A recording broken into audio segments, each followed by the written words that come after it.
सत्संग की कितनी बड़ी महिमा है।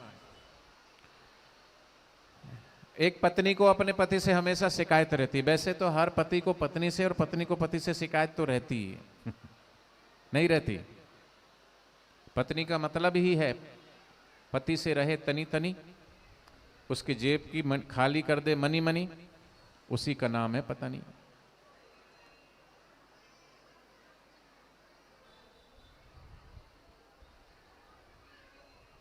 फिर भी धर्म पत्नी है तो धर्म के अनुरूप चलाना चाहती है पत्नी। माताएं बहनें अपने पति को कई बार जो है गलत रास्ते पे चलते तो समझाती है। तो पति को कहा जरा चलो सत्संग में भी जाया करो, कभी पूजा पाठ भी कर लिया करो। तो पति देवता ने कहा ठीक है कर लेंगे, अभी जीवन बहुत पड़ा है। जीवन का कोई भरोसा है? जीवन का भरोसा नहीं, कब मौत आ जाएगी। काया और माया तेरे साथ ही न जाएगी। काया पे गुमान न कर, ये तो माटी का खिलौना है। चाह तेरा होना नहीं, लिखा भाग्य का होना है। यहां कुछ नहीं होना, वो होगा जो राम रति राखा। जो जस करहि तैसा फल चाखा। जो भगवान चाहेंगे वो होना है। जब जो भगवान चाहेंगे वो होना है, क्योंकि हमने जो किया है ना वही तो हमको मिलेगा। आज हम जो कर रहे हैं वो मिलेगा, जो पीछे करके आए हैं वो मिल रहा है। ये कल युग नहीं, ये कर युग है। इस हाथ दे उस हाथ ले, नेकी का बदला नेक है, बद की बदी देख ले। शक्कर खिला शक्कर मिले, टक्कर खिला टक्कर मिले। जो औरों को डाले चक्कर में वो खुद भी चक्कर खाता है, जो सभी को खिलाए शक्कर वो खुद भी शक्कर खाता है। हमारे गुरुदेव बापूजी कहते अपने दुख में रोने वालों मुस्कुराना सीख लो, दूसरों के दुख दर्द में आंसू बहाना सीख लो। जिंदगी है 4 दिन की, तुम जिंदगी में किसी के काम आना सीख लो। जो खिलाने में मजा वो आप खाने में नहीं है, तुम औरों के काम आना सीख लो। इसे दुनिया मत समझो ये सागर की मझधार है। मेरे सदगुरुदेव कहते हैं औरों का बेड़ा पार कर तो तेरा भी बेड़ा पार है। और यही कारण है कि बापूजी ने कितनों कितनों का बेड़ा पार किया है। और इतना इतना कुप्रचार होने के बावजूद कल गुरु पूनम थी, देश और विदेश के जितने भी आश्रम थे खचाखच भरे हुए थे, पैर रखने की जगह नहीं थी।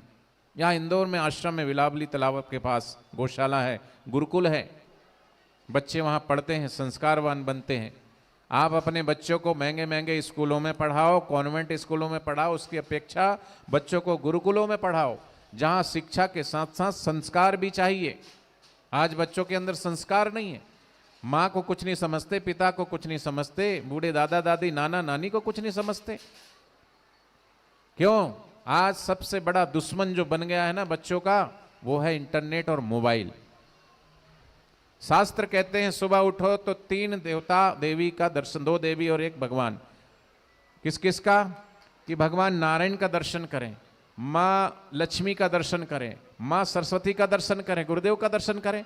दोनों हाथ ऐसे करो, बोलो कराग्रे वस्ते लक्ष्मी। सभी बच्चे जो बैठे हैं ना, सेवादारी बच्चों को बिठा दो और उनको भी शांति से अच्छी अच्छी बातें सिखाओ, सीखने को मिलेगी। बच्चे जो खड़े हैं उनको बिठा देना। बोलो सभी बच्चे बड़े सभी, कराग्रे वस्ते लक्ष्मी, कर मध्य सरस्वती, कर मूले तु गोविंद,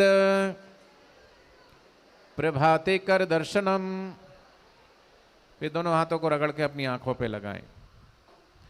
इससे कल्याण होगा।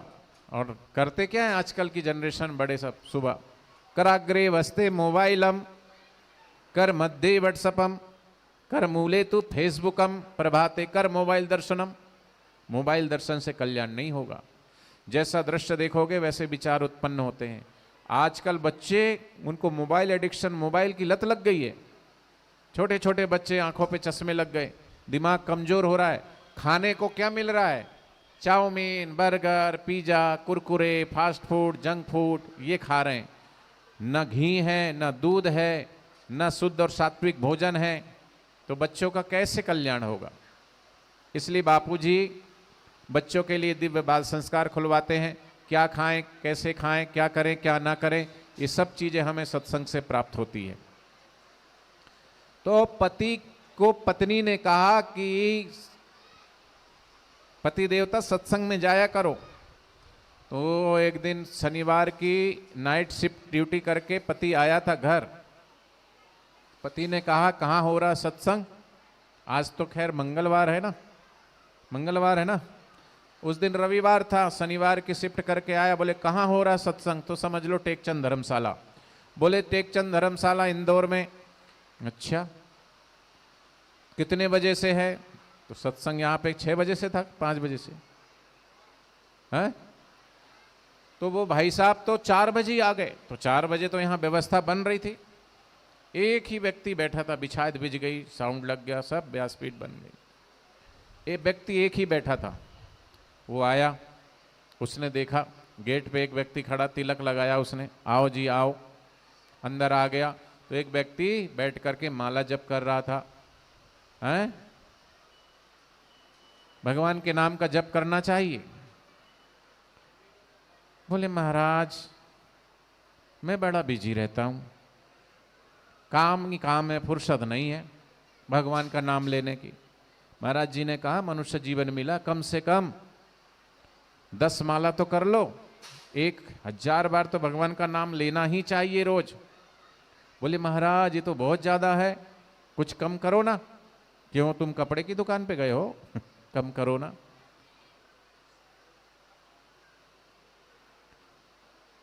तो महाराज जी ने कहा ठीक है। वैसे तो 108 माला करना चाहिए। बोले 108 माला ना कर सकूं तो? बोले 54 कर लेना। बोले 54 भी ना कर सकूं तो? बोले 21 कर लेना। बोले 21 भी ना कर सकूं तो? 11 माला कर लेना। बोले 11 भी ना कर सकूं तो? महाराज जी ने कहा फिर 1 माला कर लेना। ठीक है महाराज प्रयास करूंगा। और 1 माला भी ना हो तो? बोले सुबह सुबह उठ करके भगवान का दर्शन और ये तो कर लेना। बोले अगर ये तो कोशिश करूंगा और ये भी ना कर सकूं तो? महाराज जी ने कहा फिर चुल्लू भर, जो है ना, हाथ में चुल्लू भर पानी लेना और उसमें डूब के मर जाना। अब बताओ 5-6 फीट का आदमी चुल्लू भर पानी में कैसे डूब के मरेगा? पर कहने का अभिप्राय यह है कि जिसके जीवन में सत्संग नहीं है, जिसके जीवन में भगवान नाम जप नहीं करते और सदगुरु नहीं है, तो बिना सत्संग के, बिना सदगुरु के, बिना भगवान के नाम के जप के मनुष्य का जीवन बड़ा तुच्छ है, कीड़े मकोड़े की जिंदगी है। और कीड़े और मकोड़ों को मरने के लिए सिर्फ चुल्लू भर पानी ही काफी होता है। ये कहावत है ना। अच्छा ऐसा भी बोलते हैं जीवन का भरोसा नहीं कब मौत आ जाएगी, गलत बोलते हैं। मौत का भरोसा नहीं कब आ जाएगी, जीवन का भरोसा है।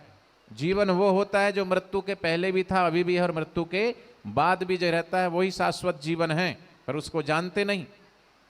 जीवन का भरोसा नहीं कब मौत आ जाए, नहीं, बल्कि मौत का भरोसा नहीं कब आ जाएगी, जीवन का तो सदैव भरोसा है।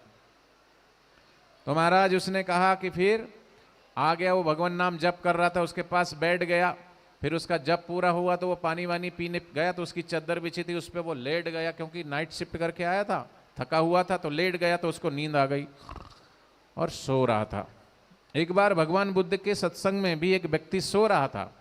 तो भगवान बुद्ध ने कहा ए भाई सुनो, ये भाई साहब को जरा था हिला दो, ये सो रहे हैं। तो उन्होंने, भगवान बुद्ध जी बोले आप सो रहे हैं श्रीमान? नहीं भंते, नहीं भगवान।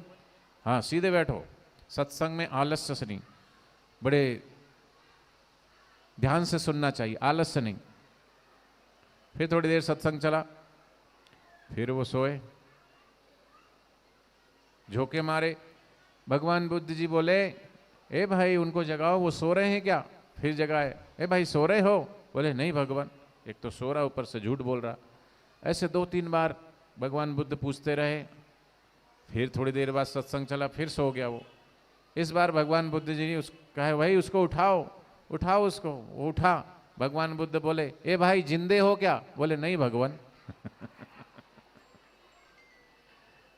माने जो व्यक्ति जिन हरि भगति हृदय नहीं आनी, जीवत सब समान ते ही प्राणी। जिसके हृदय में भगवान की भक्ति नहीं है वो व्यक्ति क्या है?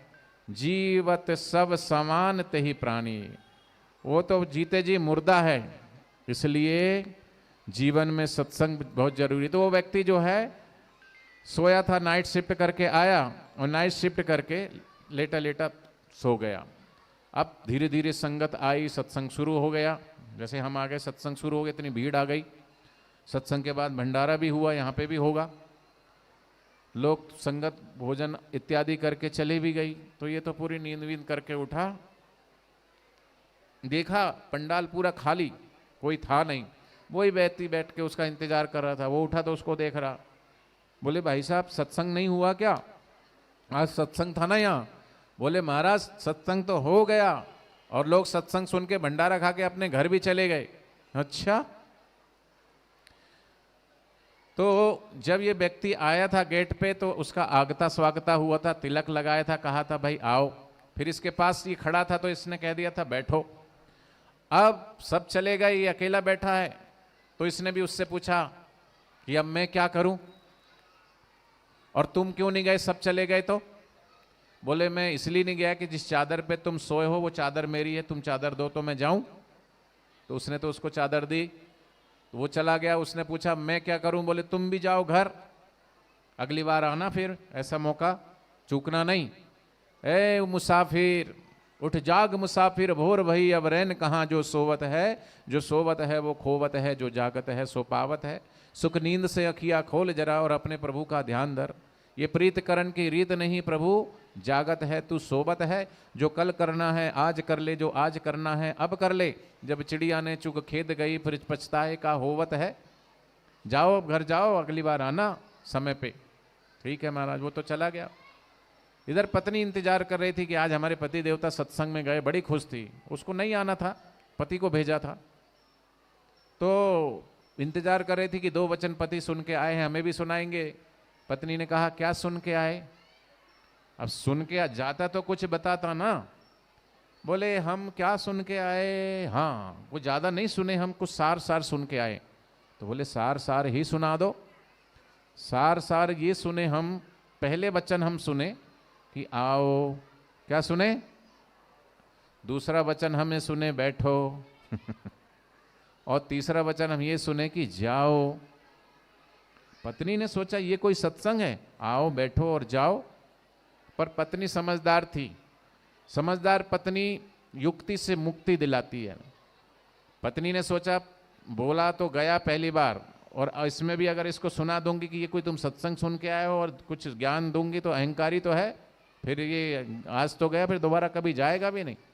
लेकिन पत्नी ने कहा ना, हाँ हाँ तुम सच में बहुत सार सार सुन के आए हो, पर इसका अर्थ भी तुमको पता है? नहीं। बोले अर्थ वर्थ तो मुझे नहीं पता, पर आओ बैठो जाओ ये मैं सुन के आया हूँ। तो बोले मैं अर्थ समझा देती हूँ। आओ माने अब रोज नहा धो के सुबह पूजा के मंदिर में आओ, ठीक है, और कमर सीधी करके बैठ जाओ। ऐसा उसने कहा अपने पति को। तुम ऐसे ही बैठे रहो। खूब गहरा श्वास लो। ये तो आप भी ले सकते हो। हरि ओम। फिर थोड़े शांत हो जाओ और आती हुई श्वास को देखो, जाती हुई श्वास को देखो। आती श्वासें क्या बोले, जाती श्वासें क्या बोले। कि तन तंबूरा तार मन,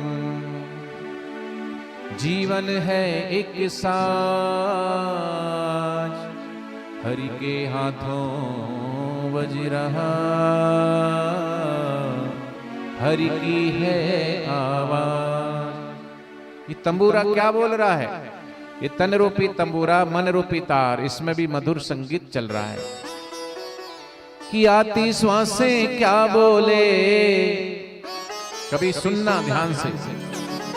श्वास आ रही है, सो की ध्वनि निकलती है। श्वास आएगी सो। जाती श्वासें क्या बोले, हम माने जाती हुई श्वास हम।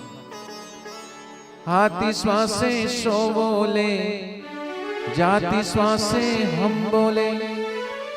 दोनों मिलकर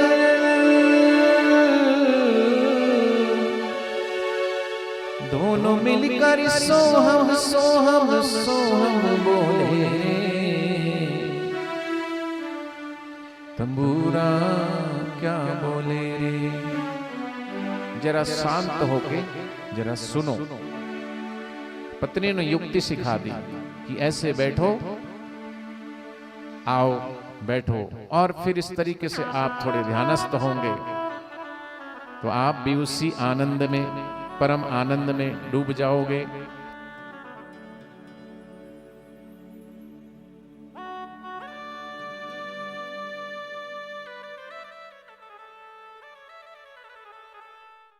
तो ऐसे भाव से जपता, आओ में भी ओम आता, बैठो में भी ओम आता, और जाओ में भी ओम आता। तो जाने अनजाने ओम शांत होता गया, अच्छा लगने लगा।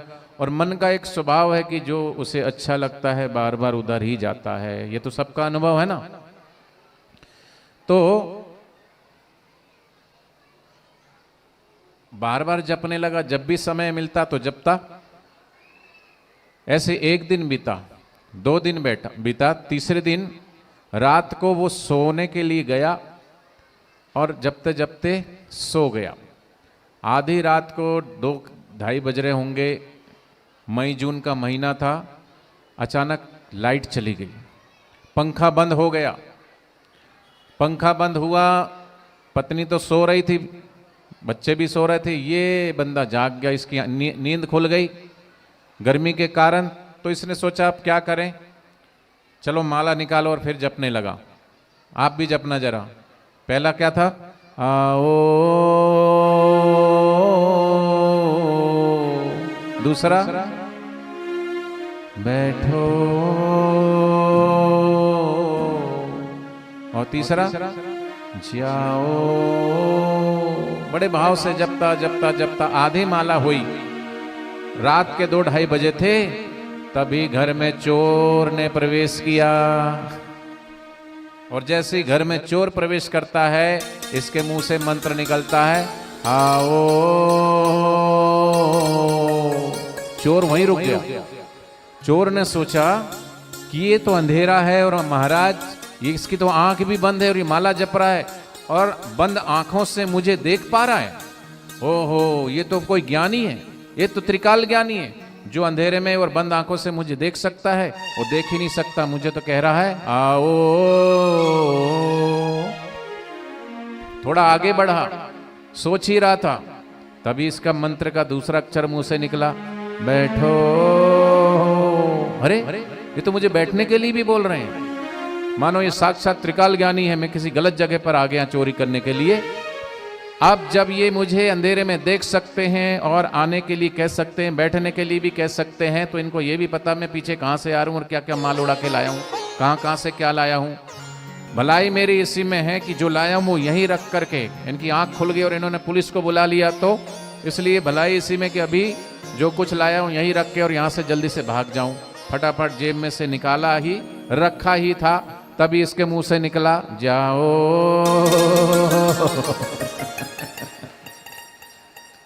वो तो चला गया। लाइट आ गई, पत्नी की भी आंख खुली। पत्नी ने देखा, अरे पति देवता तो जप कर रहे हैं, लेकिन सामने तो गहने गांठे रुपया पैसा रखा है, ये कहां से आया। जब माला पूरी हुई, पत्नी ने कहा कि प्रभु ये कहां से आया सामान। पति बोला, मुझे क्या पता आधी रात को कहां से आया, कौन आएगा देने के लिए, तेरा नहीं है, मेरा नहीं है, कोई रखा नहीं है। पर हो ना हो, मुझे ऐसा लगता है कि मैं ये जो जप रहा हूं मंत्र 3 दिन से, और आधी रात को उठ के बैठ के जप करने लगा, मुझे लगता है इस जप ने सिद्धि दे गया, और ये जप की सिद्धि का ही प्रभाव है कि मुझे 3 दिन में सिद्धि प्राप्त हो गई और ये आ गया। अब आपको पता था वो कहां से आया, पर कैसे भी आया। पति बोला, तू तो इतने सालों से जप रही, तेरे से तो कुछ ना हुआ। मैंने 3 दिन के अंदर देखो। तो ये थी विनोदी वार्ता। अब समझना इसके पीछे मैं क्या कहना चाहता हूं। देखो, वो आया था सचमुच के सत्संग में, लेकिन सत्संग का सा भी नहीं सुना। सत्संग में आकर के झूठ मूठ के सत्संग के शब्द तो उठा के नहीं ले गया, सत्संग के शब्द सुन के नहीं गया, झूठ मूठ के शब्द आओ बैठो जाओ, ये तो सत्संग नहीं सुना था। आगता स्वागता करने वालों ने उसको कह दिया और वही लेकर के चला गया। पर जिस जगह सत्संग हुआ था उस जगह वो कुछ क्षण बिता करके गया, कुछ क्षण रह के गया और वही मंत्र समझ करके उस मंत्र को उसको जाप करने लगा। तो झूठ मूठ का मंत्र था, तो सचमुच के सत्संग में आके झूठ मूठ का मंत्र लेके गया और उसको सचमुच श्रद्धा से जप रहा था, तो उसमें झूठ मूठ के मंत्र से सचमुच का चोर भाग गया। तो सोचो, जो ब्रह्मज्ञानी सदगुरु के द्वार पे आता है और सत्संग श्रवण करता है और उनके द्वारा नाम की दीक्षा पाता है और नाम की दीक्षा पा करके जो गुरु का सच्चा नाम जपता है, तो उसको कितना पुण्य होता होगा, कितना लाभ होता होगा, इसकी तुलना कोई कर नहीं सकता। जब सचमुच का चोर झूठ मूठ के मंत्र से भाग सकता है, तो सचमुच के मंत्र जपने से झूठ मूठ के जो भीतर चोर है वो भी तो भाग सकते हैं, इसमें क्या संदेह है। और इसलिए कहा, तात स्वर्ग अपवर्ग जिमी धरे तुला एक अंग तुल न ताही सकल मिले, जो सुख लव सत्संग सियावर रामचंद्र की जय। ऐसा है सत्संग और इस सत्संग की महिमा है। तो इसलिए आप जो आए आज, माताएं बहनें भाई बच्चे बड़े सभी इस टेकचंद धर्मशाला में, तो जिन्होंने सत्संग कराया और सत्संग करने कराने में जो सहयोगी बने, उनको क्या लाभ होता है, क्या पुण्य होता है, उसकी तुलना किसी चीज से की नहीं जा सकती। और पूज्य बापूजी बोलते हैं, भगवान शिव जी भी बोलते हैं, धन्या माता पिता धन्यो गोत्रम धन्यम कुलोद्भवा धन्या च वसुधा देवी यत्र स्यात् गुरु भक्तता।